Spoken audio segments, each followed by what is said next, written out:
Krishna consciousness is seriousness, then it is to be understood that he has performed all kinds of sacrifice. That is the reason. But one who is not Krishna consciousness, he must abide by the rules of sacrifices.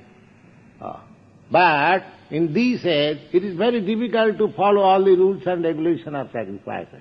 Therefore, it is the greatest gift of Lord Chaitanya that you come directly to Krishna consciousness, everything will be done. So Krishna consciousness is so nice. Immediately you rise to the transcendental platform, simply by chanting Hare Krishna. 17. One who is, however, taking pleasure in the self, who is illumined in the self, who rejoices in and is satisfied with the self only, fully satiated, for him there is no duty. Here it is plainly said by Lord Krishna, the self, one who is taking pleasure in self. How we can take pleasure in self?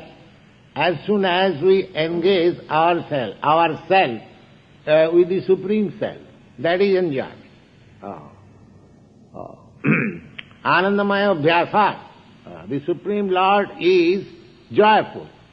Just like if you mix with a joyful society, a joyful person, then automatically you become joyful. There is no necessity of becoming joyful separately. That association will make you joyful. If you mix with a society criminal, automatically you become criminal. There is no necessity of learning criminality separately. By association you will do that.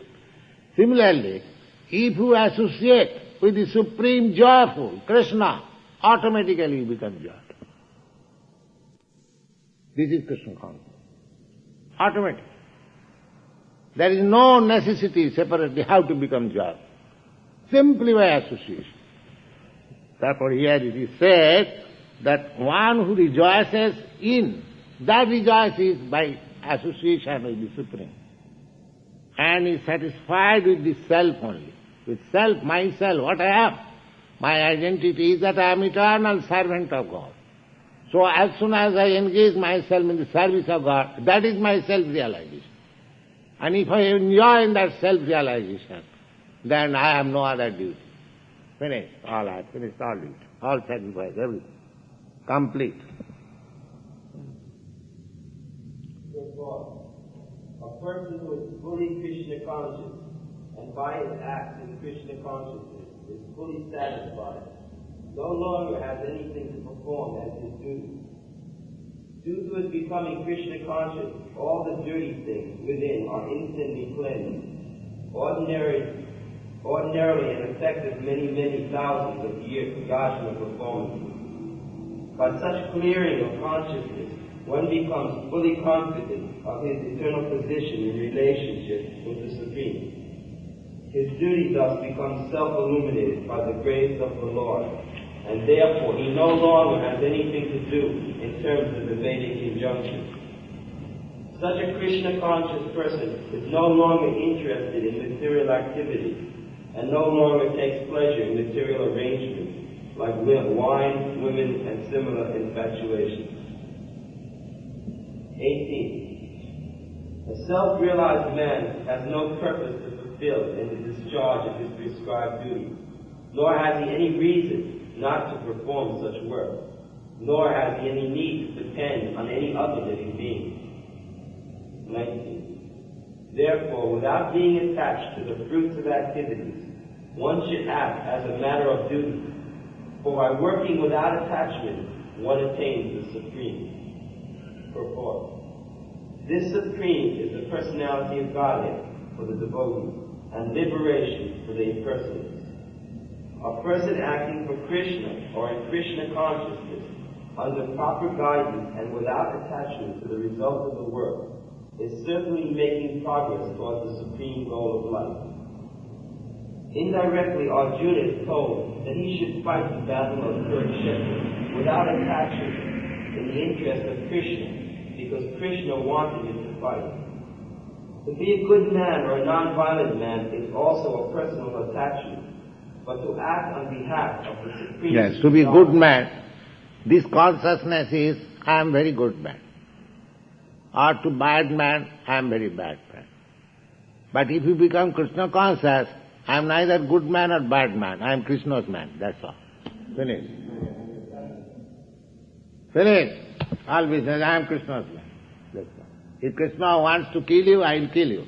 If Krishna says you do that, I do that. That's all. I am Krishna's man. So he is immediately transcendental to all goodness or badness. All right, stop here. Any question? Yes.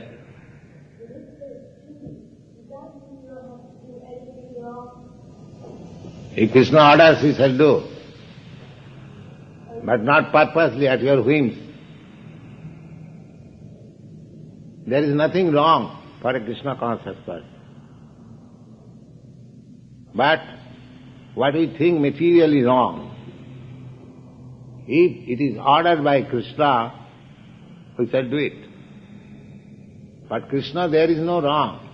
Just like the government orders somebody to be hanged, that means kills. So that does not mean the government becomes condemned. But if I kill, I immediately become condemned.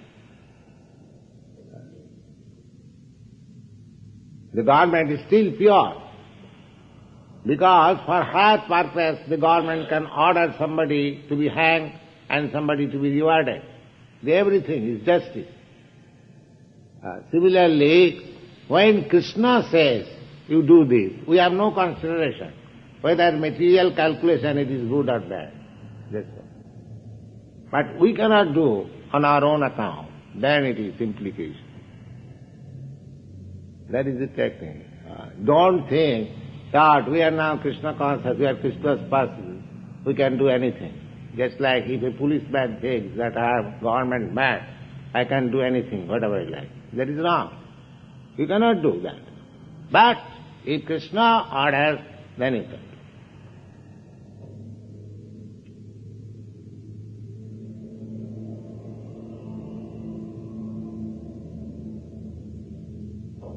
Yes. Krishna tells Arjuna that he goes to the sun planet. Why is this so? I can't remember where, but I remember reading that Krishna told Arjuna that he can go to the sun planet by worshiping. Why did he say that? If I say that you can go to Santa Fe, what is the harm?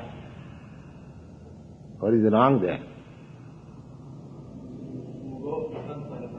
Anyway, if Krishna says that you can go to the sun planet, what is wrong there?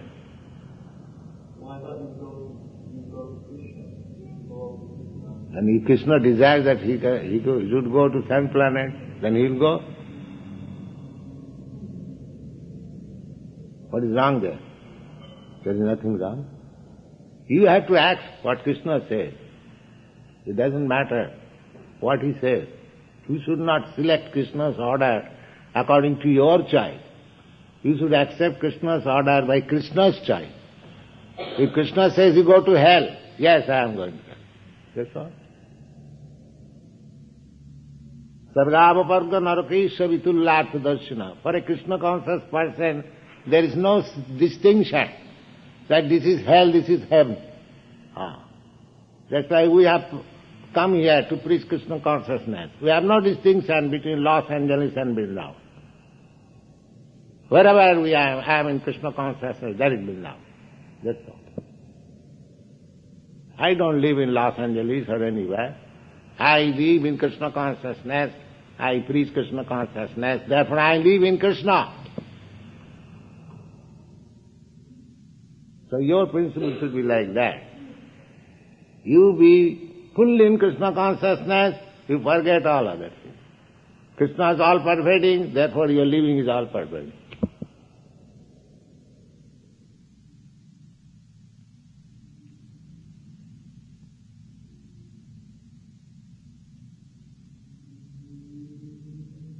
Is that all right? Any other question?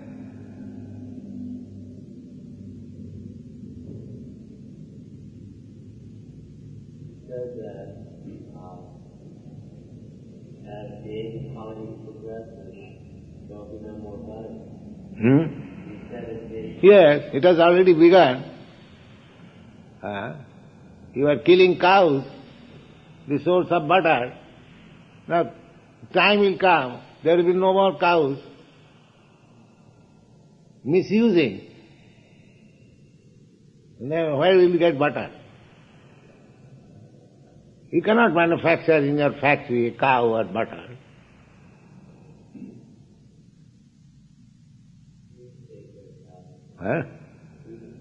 You should. Otherwise you are ungrateful. You are drinking milk, you are taking so much butter, milk product,